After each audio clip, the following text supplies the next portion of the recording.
Halo teman rumah, balik lagi di Rumah Coffee Podcast. Nah, hari ini sama saya Michelle, kita akan membicarakan sebuah bahasan yang seru dan mendalam nih. Karena kita akan membahas soal Kartini.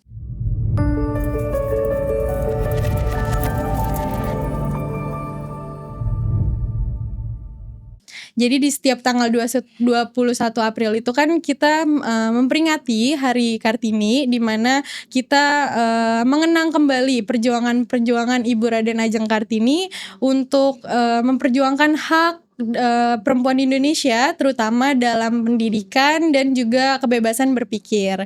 Makanya nih hari ini kita datangkan Kartini masa kini kita dari Rumah Coffee. Hai. Oke, boleh dong kenalan dulu sama Kartini rumah. Boleh. Halo, aku Tale. Aku barista for the time being di cabang Rumah Kopi di Gunawarman. Halo, aku Nadia, barista Rumah Kopi di cabang Bike Tower. Cuma sekarang aku lagi muter-muter ya. Oke. Yeah. Oke deh, kalau ngomongin Kartini sendiri kan pasti kita akan membahas soal emansipasi wanita gitu ya. Betul, ya. Tapi di era sekarang nih pasti kan masalahnya juga berbeda dengan yang dulu gitu.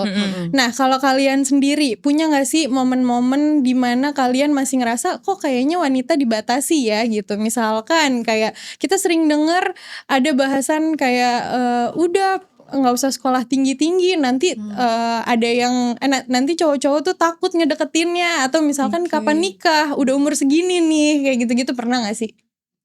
Kakak? Sebenarnya kalau misalkan di compare gitu antara zaman dulu sama sekarang, itu kalau soal kesempatan atau hak wanita dalam ngedevelop diri mereka masing-masing itu lebih leluasa di zaman sekarang gitu. Dan kalau soal POV aku pribadi sih, kalau soal apa namanya itu jangan nunda nikah nanti ketuaan apa gimana, itu sih aku pribadi ya udah jarang sih nemuin. Karena honestly dari teman-teman tongkronganku juga kayak let's say lah umurnya tuh udah 28 ke atas, 30 ke atas, itu mereka gak masalah. Dan mereka itu masih, malah banyaknya tuh masih ngejar karir gitu. Masih banyak mengeksplor ya Kak? Iya bener gitu. Jadi kalau di aku pribadi sih udah berkurang ya, amat sangat berkurang gitu dengan perkembangan zaman sampai sekarang gitu. Jadi sebenarnya udah cukup terbuka ya kalau di lingkungannya Tale gitu ya. Iya benar. Kalau Nadia sendiri gimana? Kalau di lingkungan aku sendiri sebenarnya kalau untuk yang banyak tuntutan untuk nikah muda yang kayak gitu-gitu sebenarnya masih ada. Cuman dari pribadi keluarga aku sendiri pun gak banyak nuntut untuk ayo cepet nikah nih, kan umur udah segini. Enggak, justru keluarga aku tuh membebaskan aku banget dalam berkarir. Dan pun keluarga aku tuh sangat mendukung pendidikan aku. Jadi aku pun sebagai wanita ingin mempunyai gelar, tapi pun aku pengen mempunyai pekerjaan yang cukup mumpuni gitu untuk masa depan aku. Jadi sebagai wanita tuh nggak membatasi diri untuk oh ya udahlah kuliah aja, kita nanti ujung-ujungnya juga di rumah gitu-gitu, enggak. Jadi aku tuh pengen banget bisa ngejar pendidikan juga, ingin ngejar karir juga. Jadi tuh life full balance gitu loh Kak. Gitu sih kalau aku. Betul setuju banget sih. Tapi kalau ngomongin kayak gitu, tapi kalau kita ngomongin soal emansipasinya sendiri, atau misalnya ngomongin kita sebagai perempuan di era sekarang, kalian tuh punya nggak sih pendapat gitu, maksudnya sebenarnya wanita tuh sekarang tuh battle-nya seperti apa, atau misalkan harus berlaku seperti apa di menghadapi era sekarang tuh kayak gimana? Oke, kalau nge-mention soal emansipasi ya, kesetaraan sebenarnya udah kelihatan kalau itu. Jadi kayak kalau di apa ya, kan bilang disamain ya, lebih ke punya wanita, hak yang sama mungkin ya. Iya, punya hak yang sama. Jadi wanita itu sendiri dia punya hak yang sama, terus kesempatan yang sama juga. Betul. Apalagi dalam lingkup kayak di pekerjaan, berkarir gitu. Kalau menurut aku emansipasi di zaman sekarang tuh bagaimana cara kita tuh sebagai perempuan menunjukkan kita tuh punya value. di tahun ini gitu kan. Yes.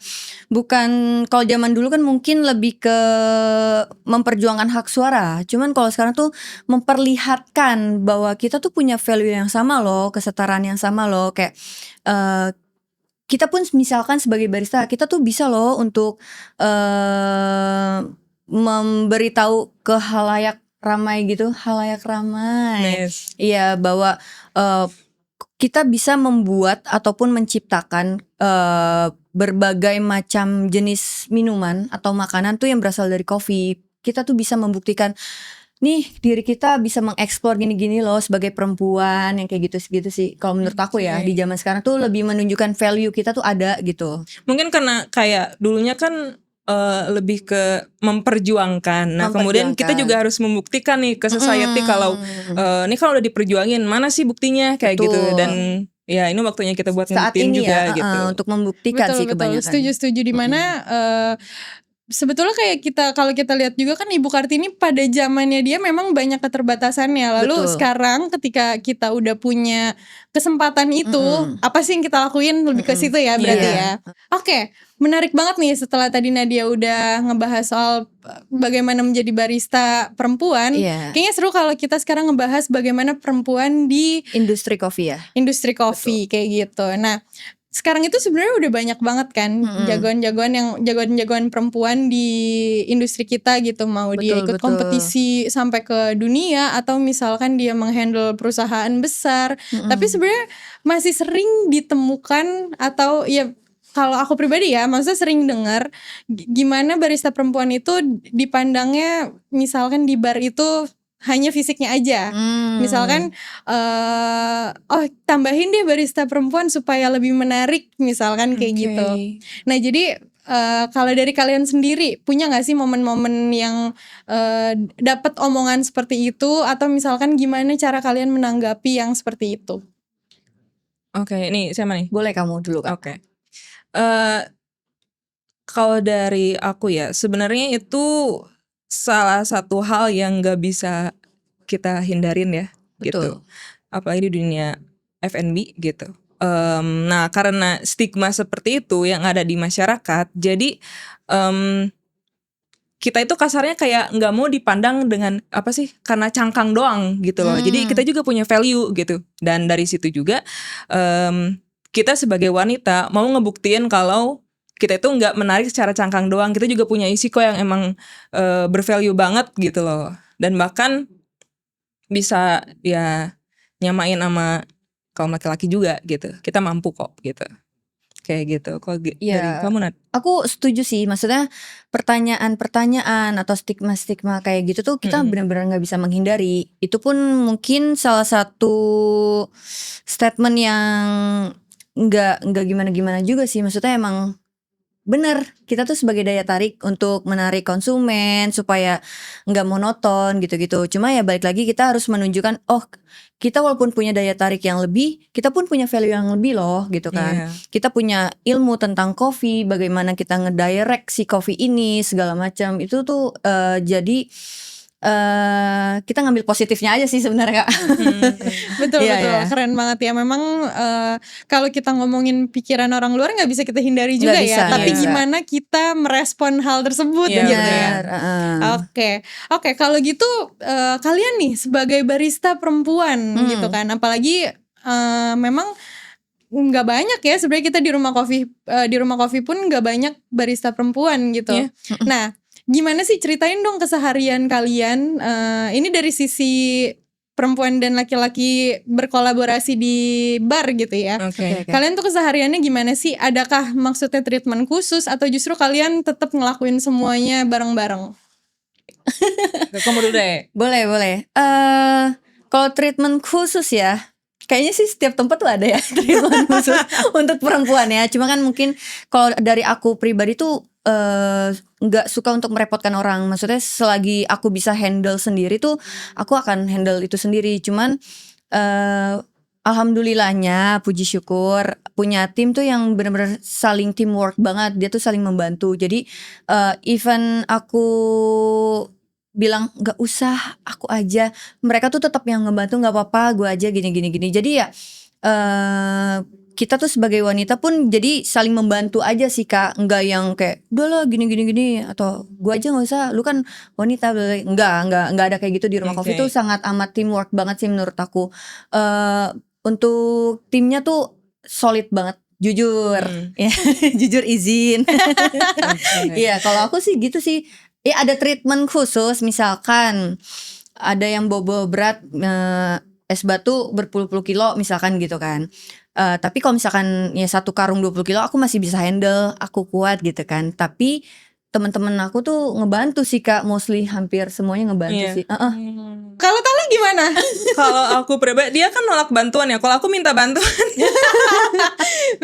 Jadi misalnya, tapi kalau misalkan aku lagi sendiri gitu, lagi shift pagi gitu, kan aku in charge sendiri kan, otomatis kayak semua hal itu aku handle. Benar. Gitu, including ngambil es batu. Nah kan kalau di Gunawarman itu kan si iglo es batunya kan di bawah ya. Oh iya. Jadi PR tuh bawa dari lewat tangganya gitu. Tapi kalau semisal ketika lagi pertengahan shift terus anak barista yang lain masuk tuh kan cowok semua kan. Nah itu aku suka minta tuh, bawain dong es batu gitu.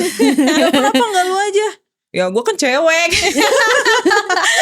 Tapi bisa kok, aku juga bisa gitu. Iya. Tapi sebenarnya itu juga bahasan yang seru sih kalau kita ngomongin kayak sebenarnya kan adanya kesetaraan ini juga bukan berarti ya maksudnya kita tetap ngelihat keadaan dan situasi seperti apa gitu ya, nggak kayak kita angkat 70 kilo es batu tiba-tiba nggak dipersulit, nggak jadi si manja juga. Benar setuju. Nah, jangankan nggak cuman es batu ya, semisal kayak mesin error, terus sealer error, itu kita sampai terjun buat ngobengin. Iya betul gitu loh, pakai tang gitu. Ketika apalagi kalau misalkan engineer lagi nggak ada lagi gitu. sibuk ya. Nah itu urgency tuh. Jadi ya kita turun tangan gitu, megang tang, megang obeng, ngebenerin tuh. Itu tuh hak-hak yang akhirnya sekarang bisa kita lakukan. Bisa kita lakukan sendiri. Benar. Itu salah satu pembuktian dari para wanita juga kalau kita juga bisa. Kadang pembuktian itu muncul ketika kepepet sih. Benar. Tapi setuju. Sebenarnya mungkin kita juga bukan untuk membuktikan bahwa kita strong sih kemana-mana ya, cuman sebenarnya lebih ke kayak dengan hak yang udah kita miliki, kita bisa nih ngelakuin ini, kita bisa ngelakuin itu, kayak gitu ya. Betul setuju. Oke, kalau ngomongin Kartini sendiri kan Kartini ini seorang sosok gitu ya, yang telah memperjuangkan perempuan Indonesia gitu. Betul. Nah kalau kalian sendiri, kalian pribadi punya nggak sih sosok yang menginspirasi gitu, menginspirasi kalian untuk terus berjuang? Kalau aku ada sih Kak, sosok inspirasi aku tuh mamaku. Mamaku tuh dia adalah single mom. Single mom waktu aku SD kali ya, SD. Dia tuh dulu jadi guru honorer. Nah yang kita tahu sendiri kan, guru honorer tuh gajinya sebulan mungkin bisa yang 100.000, 200.000, 300.000, dan dia tuh harus menghidupi aku, anak semata wayangnya istilahnya gitu kan. Aku tuh ngelihat dia tuh perempuan yang sangat independen, sangat pekerja keras, sangat amat menginspirasi. Dia walaupun sibuk, dia tuh bisa menyempatkan waktu untuk nganter aku sekolah, untuk lesin aku, untuk ngajarin aku. Jadi tuh bener-bener kayak dia tuh inspirasi banget. Makanya sekarang tuh aku bisa yang kayak kuliah sambil kerja, terus aku bisa membagi waktu sama sahabat-sahabat aku, sama keluarga aku. Jadi dia tuh benar-benar yang menginspirasi. Even sekarang kan mamaku udah gak ada kan Kak. Jadi perjuangan dia pun masih aku rasakan. Jadi dia kan pegawai negeri kan. Nah pegawai negeri itu kalau misalkan udah gak ada, gajinya tuh masih ada gitu loh Kak. Jadi even sosoknya gak ada, tapi tuh perjuangan dia tuh masih terasa di aku gitu. Kayak misalkan untuk hari-harian aku masih dapet yang kayak gitu-gitu. Nah, pengaruh perjuangan beliau ya. Bener banget yang kayak gitu-gitu tuh yang membuat aku tuh kadang suka sedih sih. Kayak ternyata sebegitu hebatnya ya sosok ibu ini gitu. Kalau kamu ya? Gitu sih Kak. Oke, kalau aku sendiri sumber inspirasiku mamaku juga sama pasti ya. Aku bakal ngebahas soal pengorbanan beliau gitu. Ketika waktu itu dia sempat tuh cerita soal masa lalu dia kayak gimana, kemudian kayak pendidikannya gimana gitu. Jadi waktu itu tuh mamaku ini sempat kuliah, terus ternyata berhenti karena menikah gitu, dan akhirnya punya anak. Jadi berhentilah gitu kan kuliahnya. Padahal dia tuh pengen tuh kuliah gitu kan. Nah terus udah gitu sempet juga kayak ngelamar kerja gitu kan. Dia kan suka bersosialisasi gitu. Jadi dia sempet tuh ngelamar jadi kayak reporter gitu, diterima. Nah tapi ya bukan kehalang ya, lebih ke karena ada hal lain yang mesti dia lakuin, gak bisa dia tinggalin tuh, yaitu ngurus anak gitu. Jadi dia harus ngorbanin impian dia juga gitu. Dan aku tuh amat sangat apresiasi pengorbanan dia gitu, karena belum tentu kalau semisal dia ambil semua itu, aku bakal tumbuh sebaik ini. Betul. Gitu. Jadi itu suatu hal yang menurut aku belum tentu wanita itu bisa melakukan gitu. Dan dia tuh jauh dari kata egois deh gitu. Ya Allah. Udah bugetan. Bu, makasih banyak. Iya betul, Gitu. jadinya menginspirasi kalian juga untuk terus maju gitu ya. Betul. Terus berjuang gitu. Apa sih yang paling dipelajari dalam maksudnya menjadi kuat sebagai wanita itu? Apa sih satu hal atau dua hal yang paling kalian pelajari dari ibu kalian? Nggak mudah menyerah sih Kak. Maaf ya Ma. Mamaku tuh pantang menyerah banget orangnya. Kayak Damkar lah, pantang menyerah sebelum Best. Nggak bercanda ya. Jadi kayak waktu sebelum dia jadi pegawai negeri pun dia sosok penyanyi juga, penyanyi budaya gitu, kesenian budaya kesenian Betawi. Jadi setiap selesai ngajar di SD, SMP, SMA, dia tuh ngajar semuanya. Itu kayak nyinden gitu gak sih kalau di ini? Kalau di Betawi bukan nyinden, Bu. Bukan, beda budaya. Dia tuh kayak nyanyi gambang kromong tuh, kayak semi kayak mana ya? Kayak nyanyi dangdut, kayak dangdut. Istilahnya itu kayak gitu. Cuma banyak alat musik tradisional Betawi lah gitu kan. Mamaku tuh aktif banget di kesenian. Jadi mungkin darah seni aku turun dari beliau gitu kan. Terus dia tuh bukan hanya patokan satu pekerjaan aja gitu loh Kak. Jadi setelah ngajar selesai dia nyanyi nih, manggung entah di mana gitu kan. Terus dia juga sempat jadi penyiar radio. Dia pernah juga jadi guru les. Jadi tuh itu sangat menginspirasi Aktif aku banget. Aktif banget, mamaku tuh aktif banget. Mungkin sekarang jadi nurun ke aku ya.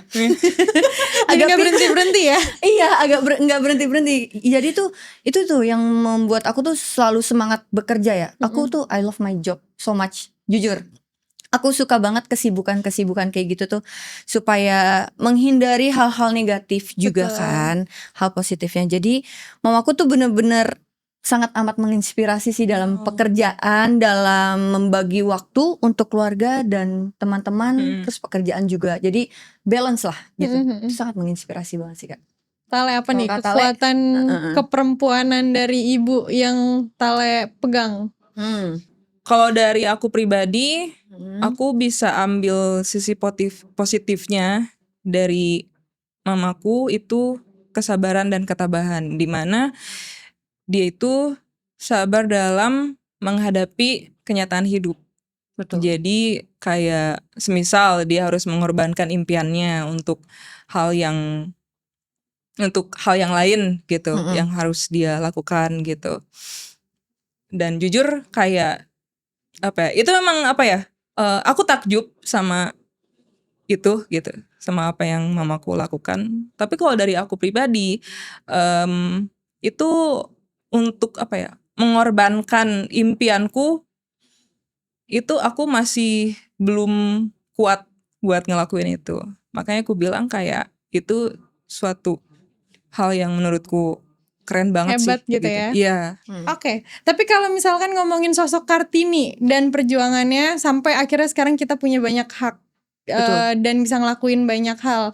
Kalau kalian sendiri gimana sih ngelihat sosok Kartini, atau apa yang kalian kalian selipkan di hari-hari kalian dari sosok Kartini? Dari sosok Ibu Kartini ini yang aku lihat tuh sangat apa ya? Kayak dia tuh berani untuk bersuara. Iya, Ya. setuju.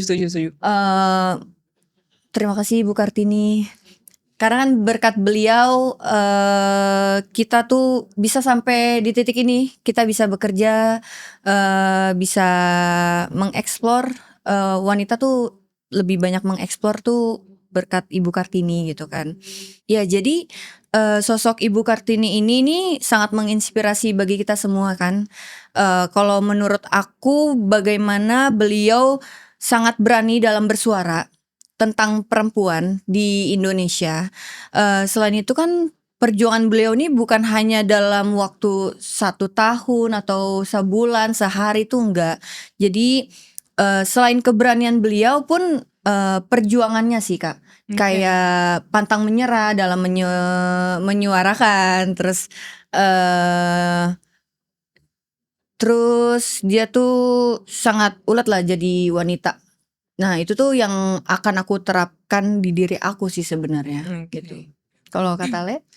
Kalau dari aku pribadi, karena perjuangannya itu nggak sebentar gitu. Betul. Jadi aku lebih ke pembuktian. Bukan pembuktian dari diri aku ke lingkungan, tapi lebih ke dari aku ke diri aku sendiri. Betul, gitu. setuju. Jadi kayak membuktikan diri aku sendiri kalau aku juga punya value gitu. Aku punya kualitas diri dan pembuktian kalau aku tuh punya kualitas diri gitu dalam lingkup pekerjaan, berkarir gitu. Kemudian pendidikan juga gitu.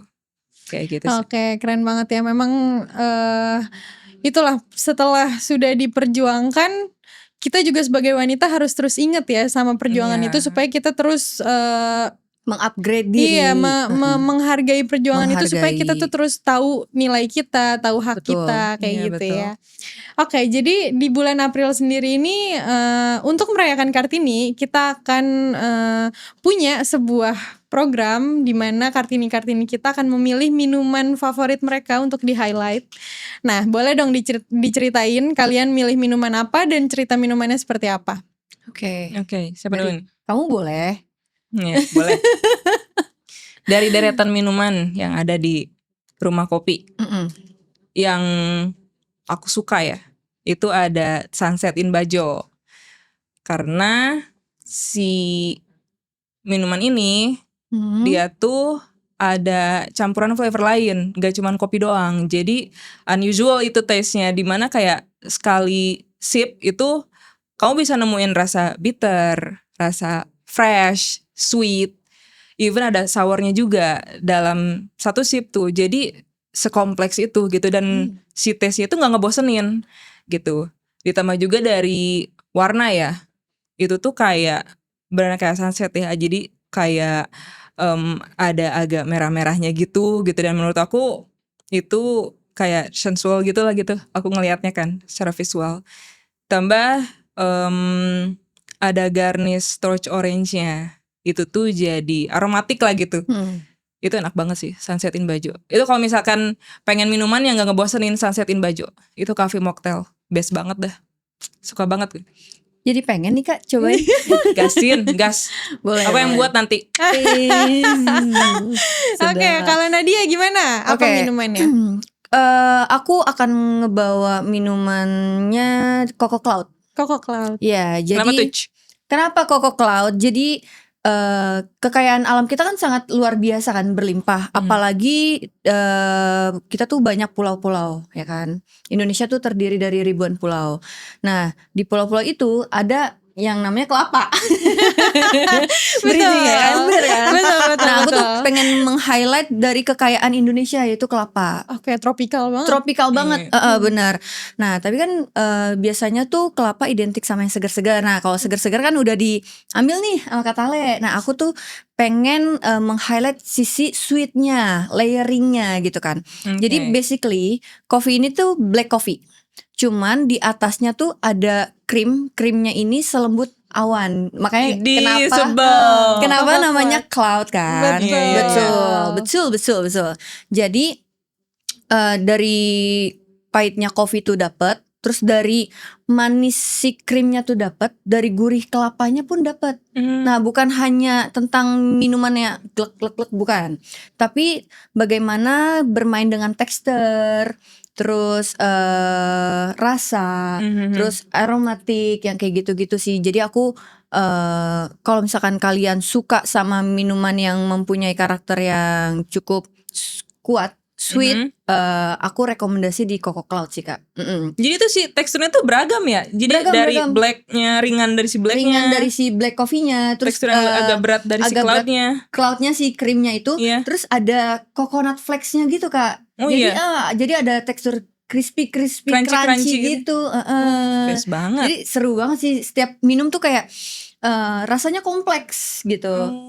Bukan hanya pahit atau manis aja, tapi emang nano. Jadi kalian tuh harus cobain. Itu enak banget menurut aku. Oke, jadi Tale akan membawa Sunset in Bajo dan Nadia membawa Coco Cloud ya. Cloud, betul.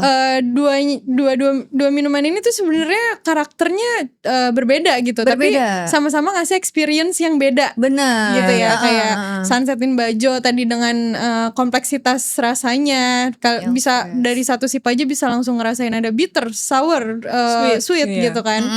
Juga ada Coco Cloud yang dia experience-nya lebih ke ketika kita minum ya. Jadi pas minum, itu kalian bisa langsung ngerasain ada si krimnya di mulut gitu segar kan, dari si kopinya, crunchy dari si coconut flakes-nya.